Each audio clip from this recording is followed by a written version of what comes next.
Hollywood's elite are preparing for a big night. The 82nd annual Oscars award show has many people wondering about who will take home the award for Best Picture.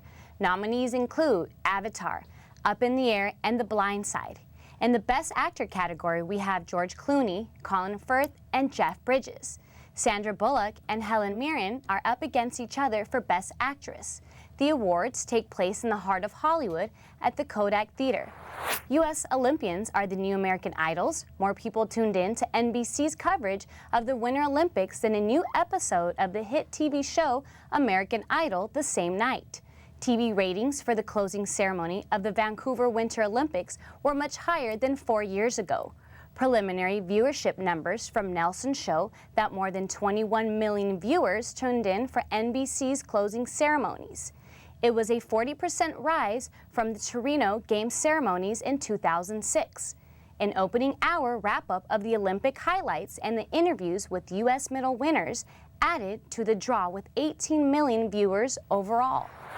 Billboard magazine has released the top 10 musical money makers for 2009. Rock royalty U2 came in at the number 1, making more than $108 million. U2's 360-degree tour and lucrative U2.com website generated the majority of the band's revenue. Britney Spears made a huge comeback last year. She made more than $38 million, placing her at the number 5 on the list. Metallica was inducted into the Rock and Roll Hall of Fame and released popular video game Guitar Hero. Metallica last year, but still came up short at number 10.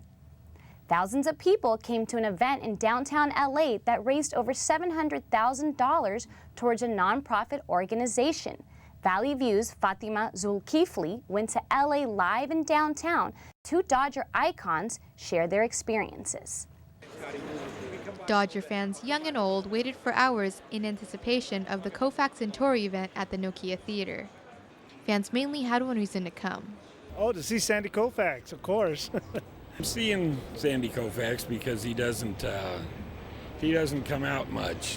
It was a rare night as former Dodger pitcher and Hall of Famer Sandy Koufax made an appearance to talk about his experiences as a Dodger. Koufax shared stories with the audience that brought back many memories. The best thing that could happen to you is shake hands with the catcher and go inside. But the last man standing is to me the competitor.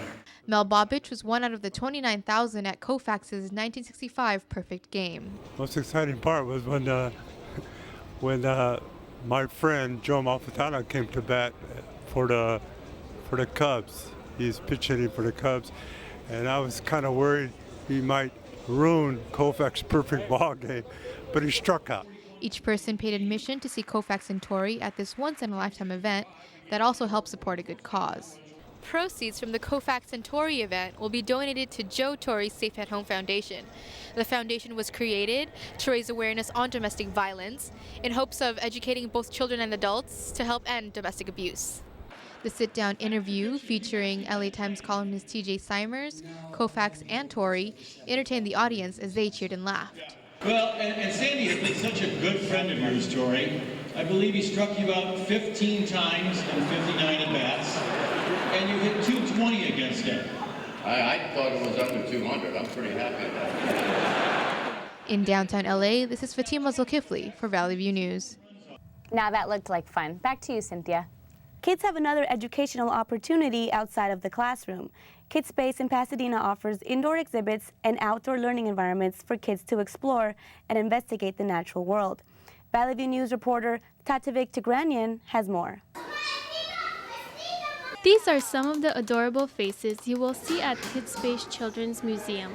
Located in Pasadena, KidSpace provides hands-on experience in the arts and sciences. Outdoor education specialist Gerard Gonzalez says the museum helps children comprehend whatever skills they need to understand. Some of them have a designed science component to teach specific concepts, and other ones are just meant to be more free exploration so kids can really be the agents of their own learning. The average age of children that attend KidSpace are 2 to 8 years. Inside the museum, children can play at Bugsy's Diner, where they learn about different insects and pretend to be a bug using their hands and body. Owen Brady says his favorite activity at Kidspace is the anthole. I like it because sometimes there's a red ant that lights up on one side, like halfway up the hole. The N art helps children engage with their creative side as they paint on a leaf wall and watch the rain wash it off. Outside, children ride on trike tracks and enjoy themselves in the water play area. Museum lead Shanine Shacklow says the tricycle tracks teach children collaboration. Being aware that the world isn't centralized around them, there are other kids and they have to play with them, not just in their own little bubbles. And we like to think that it's about cooperation and teamwork out on the tricycle tracks. In the kids' basin, rain falls periodically while children fill their buckets with water and run back and forth, pouring the water back into the basin. The interpretive arroyo has rolling water and real arroyo rocks where toddlers enjoy themselves and explore with buckets. Another fun feature at Kidspace is the kaleidoscope, which has echo holes and electromagnetic features with bright colors which stimulate kids' senses. This multicolored tunnel lets children touch and explore spectrums through color and electricity. Twice a year, the museum holds a fundraiser where children can purchase a tile, make their own mark on it, and put it on the wall so that they will be part of Kidspace forever. In Pasadena, Dr. Victigranyan reporting for Valley View News. A mobile pet adoption event in Rancho Palos Verdes helped find some furry friends a home. Valley View News' Rachel De Leon has the story. This is Lucy. She's 1 year old and not much else is known about her other than she's been looking for a home. Lucy is one of the 13 dogs brought to Hess Park in Palos Verdes as part of a mobile pet adoption event. These kinds of adoptions can be found every weekend at different parks in LA County. Dogs at this park were selected from the Harbor Shelter in San Pedro based on their personality and urgency. Volunteer liaison Mercedes Gray has been working with the city's animal shelter for 2 years and says she loves every dog that's up for adoption. All the dogs are looking for homes. I know a lot of people are about specific breeds and puppies and things like that, but all of these dogs are wonderful and all of them need homes. Laura and Eugene Springer came to the mobile adoption after 2 years of searching for the perfect companion. Laura says the dogs they found at other shelters were too big or didn't have the right temperament, but they both say they finally found the one. Yes, right age, right size, right color. Size, right color. Right disposition. Right temperament there, Yeah. Finding the perfect companion isn't the only challenge for some. The maximum cost of adopting a dog is $117. But volunteer Laureen Kosis recommends fostering dogs if you can't afford to adopt them. Kosis says the economy has a lot to do with dogs being surrendered to shelters these days. A lot of the dogs now that you see in shelters are dogs that had homes. They were just given up, or they were lost for some reason, or dumped because people had, that was their alternative. Alicia Kim, the oldest of 3 girls, says her family's never had an animal bigger than a hamster.